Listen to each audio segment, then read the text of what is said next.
Good evening and welcome to the Perpich Center. It is my pleasure to welcome you to our second season and the latest installment in our Native Authors and Artists series. My name is Christy Johnson and I am the Comprehensive Arts Planning Program Specialist here at the Perpich Center. We are a state-funded education leader in arts education. Our agency consists of three different parts: our arts high school, our lending library, and our professional development and resource programs. The goal of our PDR programs is to build teacher and administrator capacity statewide so that they then can provide innovative, inclusive, standards-based, and student-centered learning in and through the arts. It is my distinct pleasure to welcome tonight Betsy, Albert-Peacock, and Thomas Peacock. Betsy Albert-Peacock is a member. Oh yes, please. Round of applause. Betsy Albert-Peacock is a member of the Red Cliff Band of Lake Superior, Ojibwe. She's a faculty member in the Education Department of the University of Minnesota Duluth for many years. She has authored numerous children's books, including Little Dandelions, Firefly, which was selected for a top book by the American Indians in children's literature, Hummingbird and the Little People, and Dancing with Wild Rice, and many more.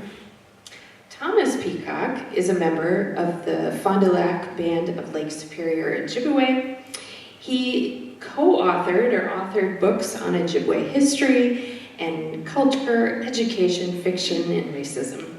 He has authored numerous books as well, including A Wolf's Tale, The Four Hills of Life, Ojibwe Wisdom, The Fire, Walking Softly, To Be Free, Forever Sky, The Good Path. There are so many that the list just goes on and on. And The Good Path won, which was a winner for the Minnesota Book Award.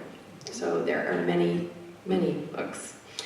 Please join me again in welcoming them both. We're so excited for you to be here.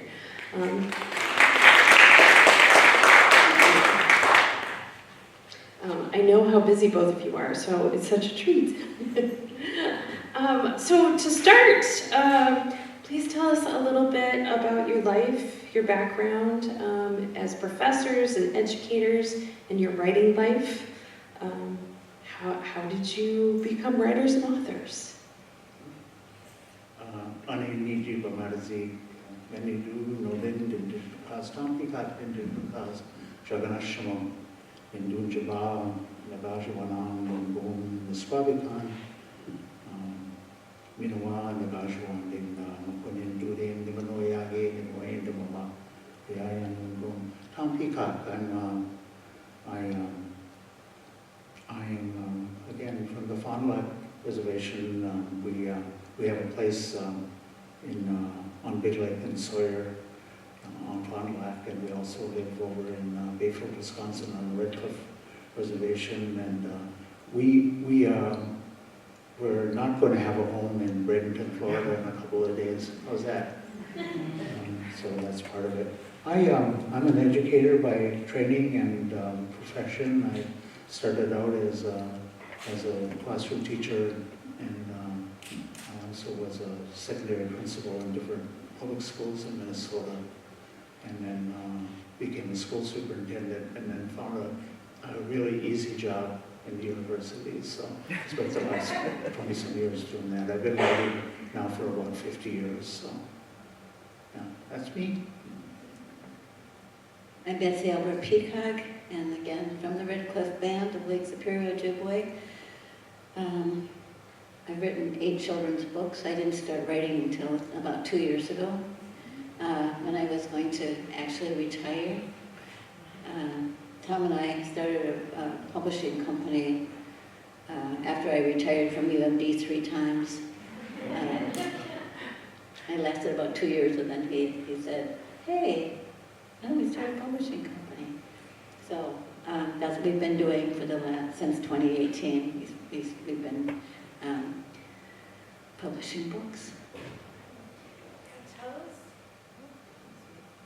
Tell us a little bit more about how you started publishing, about the naming of your publishing company, and your relationships with other Native authors as well.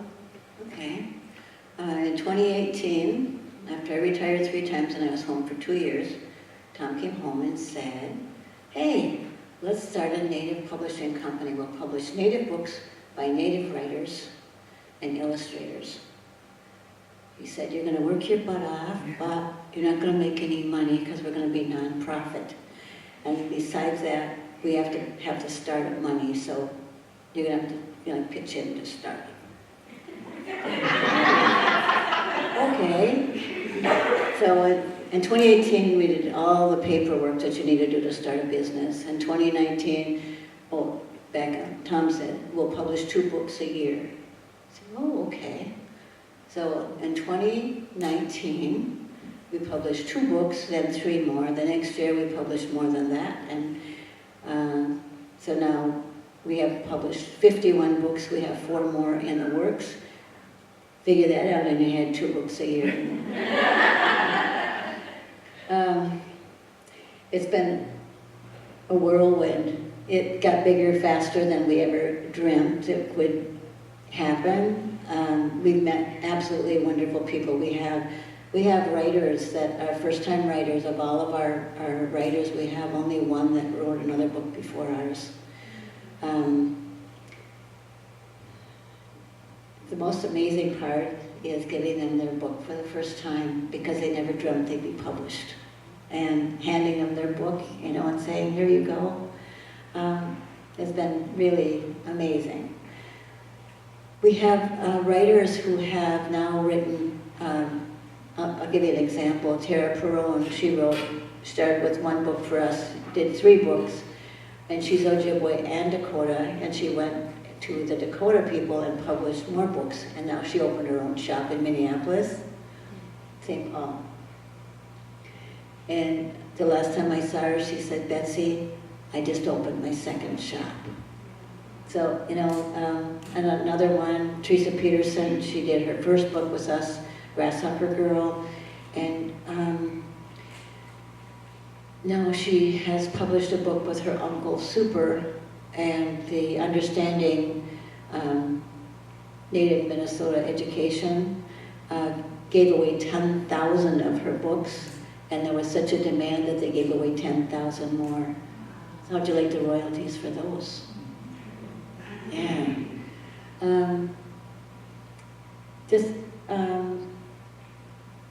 The illustrators, we've met amazing people that do just such a super job, and I always tell them that you're the reason that our books sell. You're the reason, what you do, the covers, that people see that, they want our books. What else? I'll let you talk for a little bit.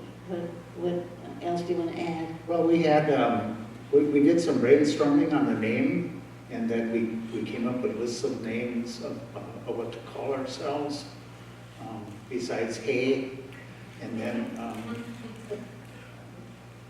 we came up with the Blackberries and Blueberries. Betsy came up with the name, and I went along with it because many years ago I had worked with the Potent Schools program, the Minnesota Potent Schools program, which was out of the Science Museum of Minnesota. And that one time they published a magazine called Time of the Indian, and I remember reading a poem out of one of their magazines by a 2nd grader from Pine Point School up on the White Earth Reservation, and the poem was entitled "My Heart, a Bear Eating Blueberries."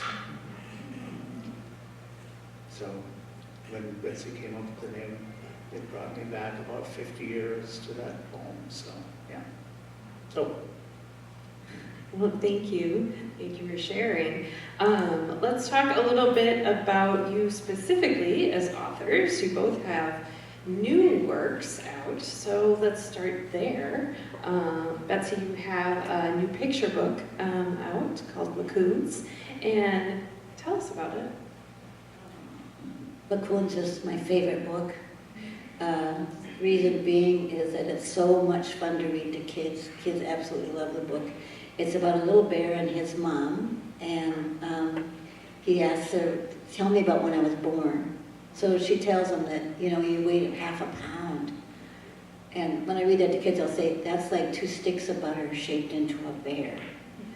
And there's like an awe, So the fun part about that book is he finds out what his purpose is. Does anybody know what the bear's purpose is? No?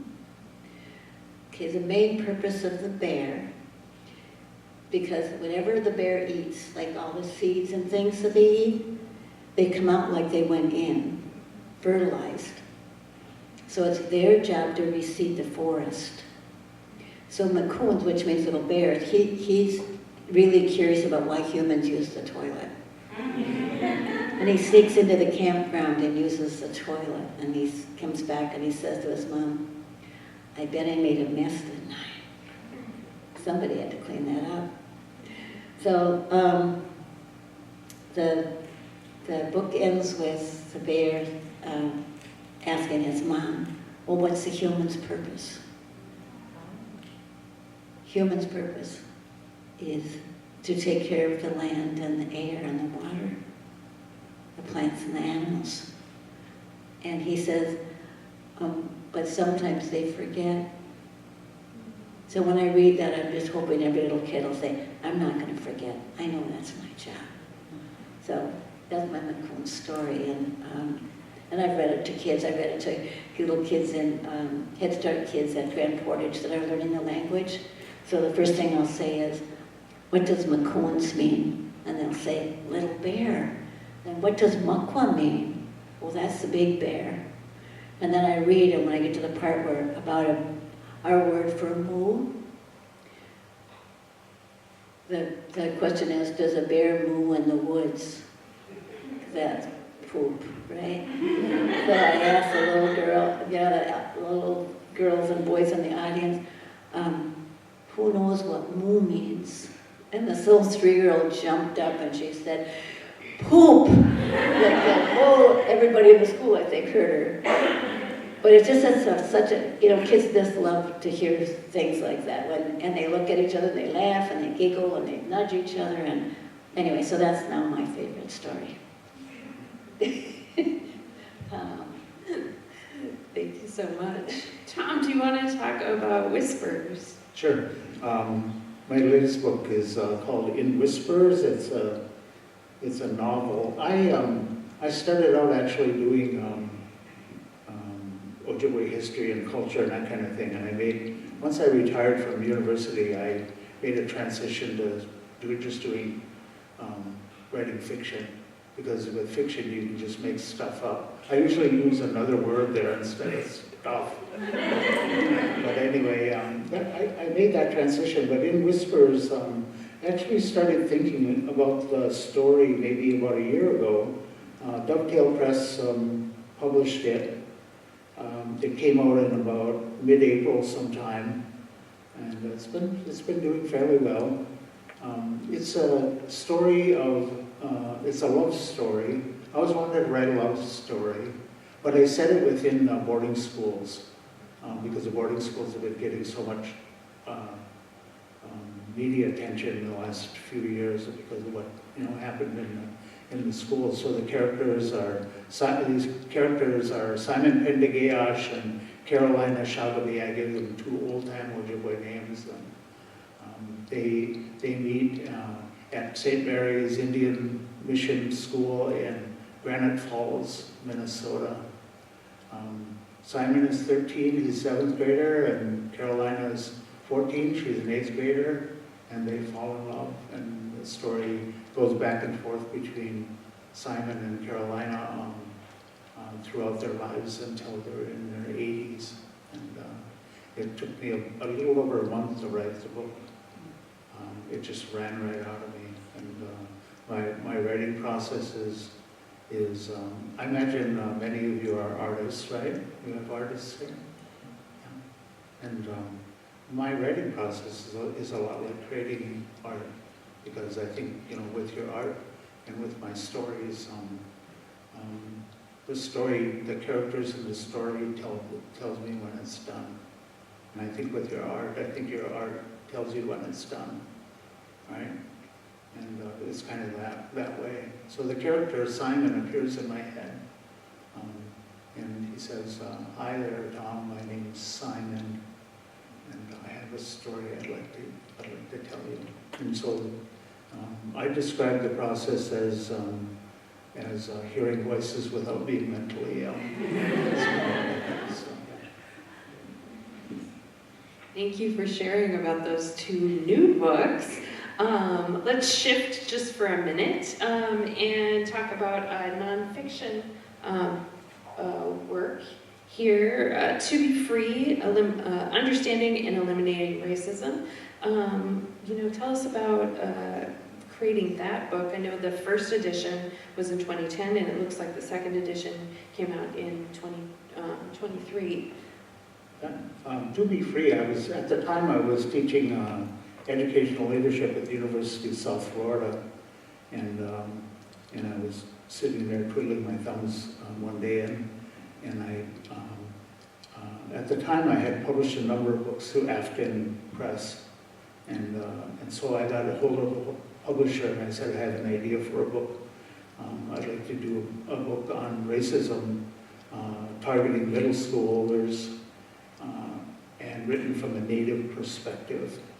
And so that's what I set out to do. And so they took, when the book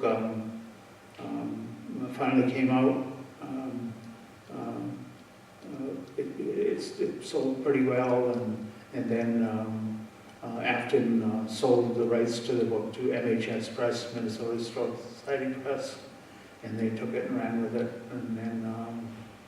and then it sat around for a while, and then a few years ago, Marlene Wisery, who is a photographer that I worked with for the book, she said, you really need to do another edition of that book. We really need to do that, and because of all the racial tension that has been going on these last several years, and so I wasn't really interested in doing it because I had made that fiction transition. So we brought in another writer. We brought in Govinda Badro to do the rewriting of it, and we brought in Ivy Vainio to do the photographs for it, and then we had Karen Savage, another Native artist, do the cover, and so it's the updated version of that. And we're down to, I think, to about 50 of those books, so we need to get it reprinted. It's been selling pretty well. We jacked the price of it way up, so It's also a great book for teachers because it has discussion questions after each chapter. So those of you that don't really like making lesson plans, good book to have. Back in the day, I taught curriculum design, and this was back in the day, and so it's the lesson plans are written using understanding by design. If anybody in it, you remember that. Let's talk a little bit more about a couple more fiction books. If you want to talk a little bit about Dancing in Wild Rice, that would be lovely. Okay. Most of my books have been inspired by my grandchildren, and I have a grandson that he doesn't live anywhere near us, and when he was like 2 years old, his mom would give him the phone to play games and stuff, and then they bought him iPads and computers, and when I'd see, I wouldn't see him that often, but when I'd see him, we went down for like a week and stayed there, and the mom and dad were not home, and we had to take care of those two kids, and I'd say, "Come on, Trip, come on, sit down, Nana wants to read you a story." And he'd say, "Nana, I'm busy." I said, "Don't you want Nana to read you a story?" No. Okay. So the Dancing on Wild Rice book is about a little girl who has all the games and the big screen TV and all that other stuff that almost every kid you know has. And the mom says, let's go visit Grandma. Grandma lives on the reservation, and she says, I want to listen to my tunes and I want to play my games. I don't want to go. She says, well, we're going to see Grandma. And well, you know, Grandma's going to make that wild rice hot dish, and you know I like pizza and chicken nuggets. So they go to Grandma's house, and they see that Grandma, you know, it's kind of, her house is kind of falling, you know, in disrepair. Grandma's getting old. And her cousin comes over and says, come on, well, I want to take you over and let's, you know, have some fun. Well, before they have fun, she teaches her how to dance on wild rice. And the way you dance on wild rice is after it's gone through all the processes, and that explains it in the book. Then they dig a pit and put a canvas in there, and then you put on, yeah, you know, the kids do it, not big, heavy people. Put on old moccasins and they dance on the rice, and that gets rid of the hulls, you know, it loosens the hulls. And she really enjoys that. She has fun, and they go swing on the tire swing, and they have this a wonderful time playing outside, which is kind of new to this little girl. And then she explains to Grandma, or to her cousin, explains to her that the money that they make selling the rice goes for school clothes, and they give the rest to Grandma. So this is also very new to this little girl. And the story is about family and about community, sharing, and it gives this little girl a whole new perspective on what life's about. And in the end, she comes back every summer and dances the rice and gives some money to Grandma. And when she grows up, she comes back as the Indian Ed coordinator for the reservation. So, you know, I have high hopes for my grandkids. I think they'll figure out who that book's about, you know. That's why I wrote that one. The other one I wrote, Firefly. It's about boarding schools. The reason I wrote that one is my grandkids came to visit us, and my son said, Mom, tell the kids about Grandpa in boarding school. And they took my dad when he was 6. When he was 8, they brought him back home. I think they thought he was going to die, and he didn't, so they took him back again. And he stayed in boarding schools till he was 18 years old, and then was drafted into the Army. And he never told us that he was in boarding school. When I went to college years later, I said, yeah, you know, I went and they talked about boarding schools in an Indian studies class.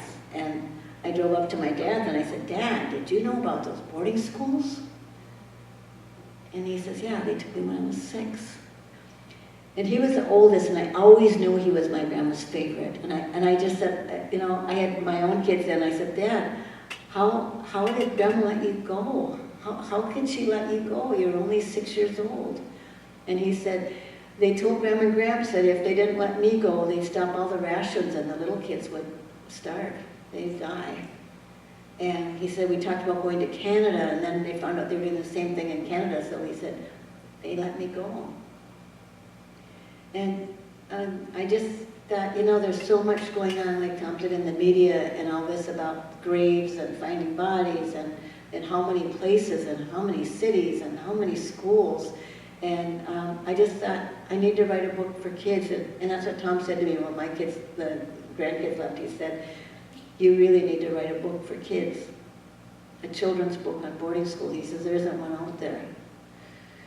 So that's when I did. And I knew all about it because ever since my dad told me that he was, you know, a product of the boarding, a survivor, you know, not a graduate, a survivor of the boarding schools, I knew I had to write it. And I did. And then Tom said, it's probably going to be banned. I said, good. More people will read it then. So that's my story of the Firefly. Thank you so much for that story about the firefly. book. Yeah. So, let's talk just a little bit about the fire. I know you had many conversations when you were starting to write this book. So would you talk us through those a little bit? Sure, I think I was about 20 some years old actually.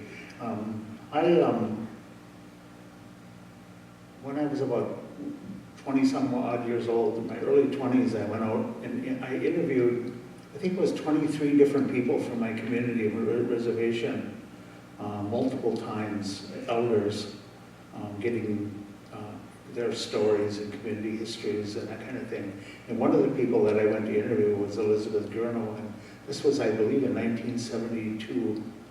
I went out to, she was doing her sugar bush, so she was sitting out, out in the bush, boiling up sap. And I went out and I interviewed her about the fires of 1918, the Cloquet fire. And that particular fire burned, quite a bit of northeastern Minnesota. The ground burned the city of Cloquet and a few other towns to the ground, killed about 500 people. And so she was 6 years old when the fire came through, and she said, it burned our reservation down to nothing. And she said, we went down to the river. And so I did that interview with her, and I transcribed it. And I published it in different versions through the years. But then a few years ago, I took it and put it to Children's Story and had an illustrator do it. It's pretty much word for word, the truth. I had to make up like the beginning part, the first page, but other than that, it's word for word on her story. They went to the river, and the neat thing about that story, one of the neat things is that over the years I've done reservation history tours, and I take busloads of people around on tours, and one year I did a group of teachers, and it just so happened that one of the teachers was the granddaughter of Elizabeth Gurno, and I would take them down to the spot and tell them the fire story, and down to the river, and I asked that teacher to read her grandmother's story. It was very, very wonderful. So, yeah, there wasn't a single Native person that died in that fire. They had the knowledge to go to the river. She said that the river was filled with animals as far as you could see in all directions, and everybody got along. Nobody ate each other. There was no fighting. Many non-Native people died because they tried to outrun a forest fire, and you don't do that. There's no way you can do that. They went down into their wells. They suffocated there because, fire sucks out all the oxygen. So anyway, so that is the fire. And I know, I was going to mention that Betsy's book, Dancing on Wild Rice, is going to be used, it's going to be one of the lessons I've developed for the revisions in the social studies standards. And I know the fire, I think some people are using that one for that. Well, part of our goal in the Native Author and Artist series is to help arts educators learn about and understand the contributions, as we were talking about state standards here, contributions of Minnesota American Indian tribes and communities. This is the term used in the state standards. So if educators or arts educators are just beginning to explore Native literature and authors, are there general cultural and aesthetic concepts you would like to share to help them develop a respectful lens for understanding and engaging work? Understanding, of course, as I ask this question, we understand that you are speaking from your own experience and perspective, not one monolithic Native representation. So it's complicated. It really is, and I maybe I could use a couple of examples. Like we published a series of books for Red Lake schools one of their elementary principals, wanted us to do some traditional stories, and we ended up publishing 13 Nanabuju stories. Nanabuju, the Ojibwe trickster and teacher, different stories like that. Well, so those stories in our thinking can only be told in winter when there's snow on the ground. So we had to put in the beginning of the book, this story can only be read when their tobacco offering is made and when there's snow on the ground. So that would be like one example of something to be aware of.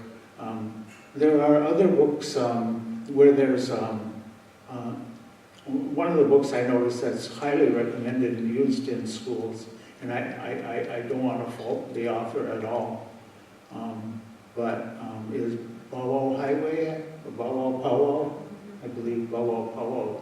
Well, in my community, dogs are never supposed to be brought to powwows because dogs have very strong spiritual energy and are never supposed to be around sacred objects like eagle feathers or eagle bone whistles or pipes, drums, that kind of thing. So where I was brought up, that would be one cultural teaching, that you don't do. So but in other communities, I notice that nowadays is that the rules have kind of changed. The rules change, right? Cultures change. So now we see people bringing their puppies and their, that kind of thing to powwows. And it makes like old farts like me a little uncomfortable when that's done. But cultures are not static, they change. And so I'll be the last one. As soon as I die off, don't care. Okay. That would be two examples of things like that. I'm wondering, we may have just a couple of minutes, if there might be a question or two out there in the audience. If there's not, that's okay, but anyone out in the audience love to have a question for Betsy or for... Yeah. I got it. Besides the book called, I think it's The Whisper or In Whisper, are there any other books you'd recommend that high schoolers could read? Well, I suppose because I write quite a few novels, I'm the one there. And of course, pretending that I'm a narcissist, I can only talk about my books, I suppose. But, The Wolf's Trail, some people call it The Wolf's Tale. All the characters are wolves, and I know that one won, I think, the Minnesota Library Association's author of the year or something like that, fiction when it came out. And that one I think has been used quite a bit, because I've done like 100 or so book clubs with that one.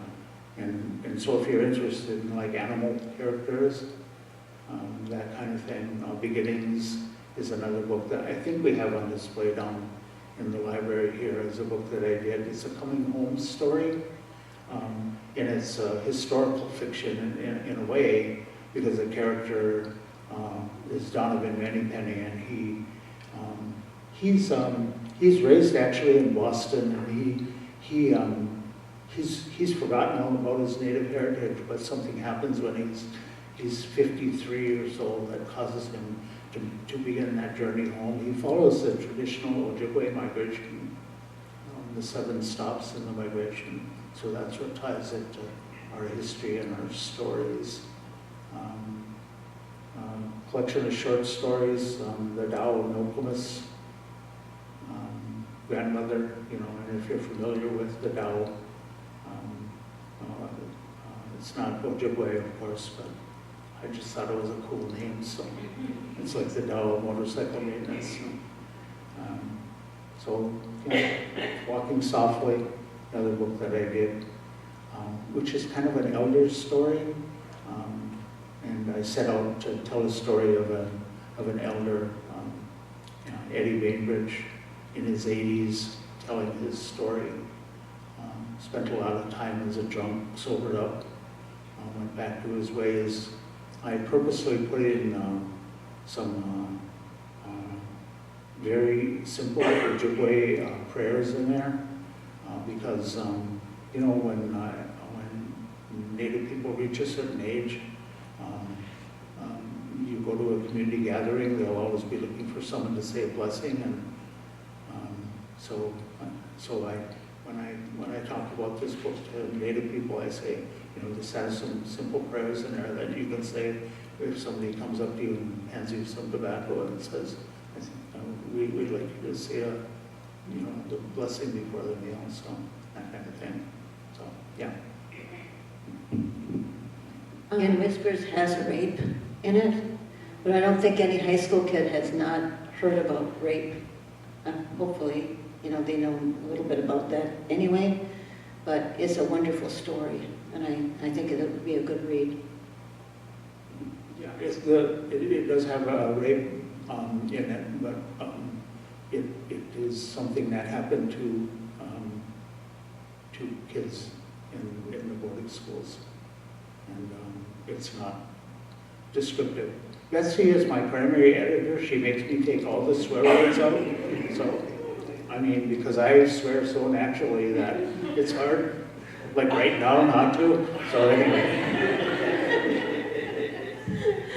I think we have another question. Yeah. So when it comes to teaching Native American concepts, something I've always kind of struggled with, but also mostly it comes from students asking the question.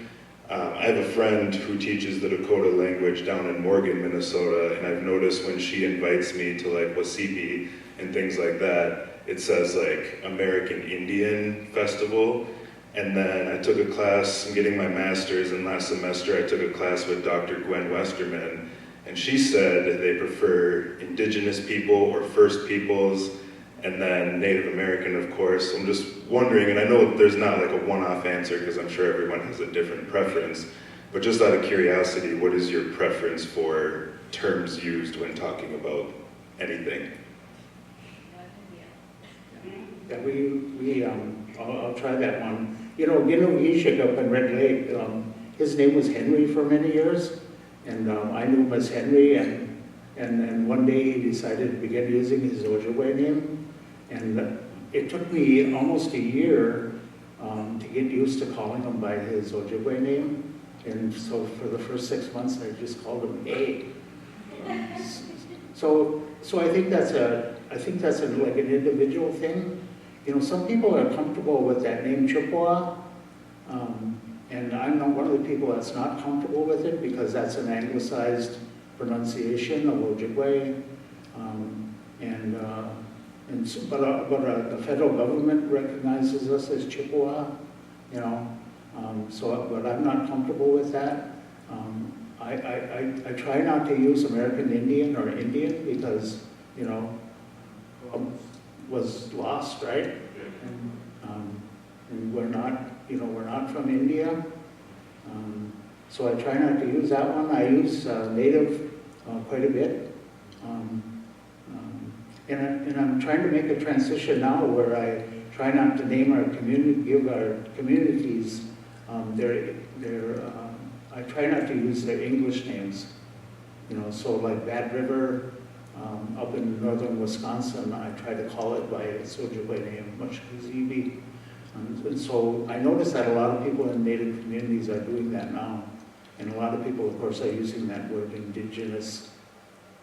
So I just think you have to be comfortable, whatever, you need to become comfortable because if you're going to teach Native content, you just have to do it because the kids that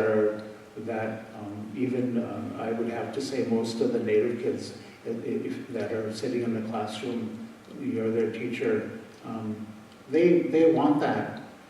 Regardless of whether you're non-native, they want it and they need it. All kids need that, and most of the, I would say most of the kids don't have the kind of knowledge that you're going to give them. They don't have that at all. You know, they aren't getting that at home, most of them. And you're it. You're the teacher. Just be comfortable doing it. Don't feel bad doing it. Don't feel like you don't know anything. You have to do it. And just do it. Thank you so much for your comments, and thanks for the questions from the audience as well. I know we're getting short on time here, but my last question is, do you want to preview anything that's coming up on your book list or that you're writing? Any sneak peeks? About a week and a half ago, we got an email. I'm sorry, I forgot I wasn't holding on to this. About a week and a half ago, we got an email from a little girl and her father, and he said, we'd be just more than delighted if you would read her story and tell us what you think of it. And she's 9 years old. We both just loved her story. We want to publish it. She's, we met her, and I brought her in. We met her at the Black Bear Casino. I don't know how many of you have been that direction, but our place is not far from there, and they were coming from Minneapolis. So that was a good meeting place. And when we got there, I brought her into the gift shop, and I showed her, you know, we had like 12 of our books are on the bookshelf. I said, so you see these books? She says, yeah. I said, this one, this one, this one, this one. Those are our books. And you see this empty shelf? She said, yeah. I said, that's where your book's gonna go. So that was like so exciting, and we're so excited to get, you know, can you imagine what an inspiration that little girl's gonna be to other little writers, young writers, and she's just as sweet as can be. And we're hoping that when we have MIA next spring, we both put in to present there, and we're hoping that we can bring this little girl in and introduce her to the audience. So excited about that. MIA is the Minnesota Indian Education Conference. It's going to be in Cherokee this year, in March, I think.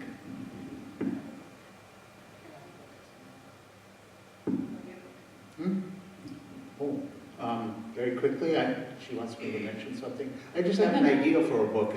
I have the character, the characters, Ningabi and Ojibwe from the West, and that's a character I'm thinking about. There are these four brothers, Wawananang, Jawananang, Ningabi, and Ngiwedanang. They three of them are living in a nursing home up in northern Minnesota on a reservation, and one of them was killed in Vietnam. They're all veterans, and I have no idea where the story is going to go, but those are going to be the characters. They're going to have some of the spirit. It's time for me to shut up. Thank you. Well, we are going to be down at the library. So after we adjourn here, we'll head down to the Perpich Library, and we'll have the first 40 people who registered will get a free copy of either Whispers or Dancing on Wild Rice. And you'll also be available for signing and for selling other books as well. So I'd just like to take an opportunity again to thank you so much for your sharing your books and your stories and your storytelling. It was just such a treat and such a privilege. Thanks. Thank you.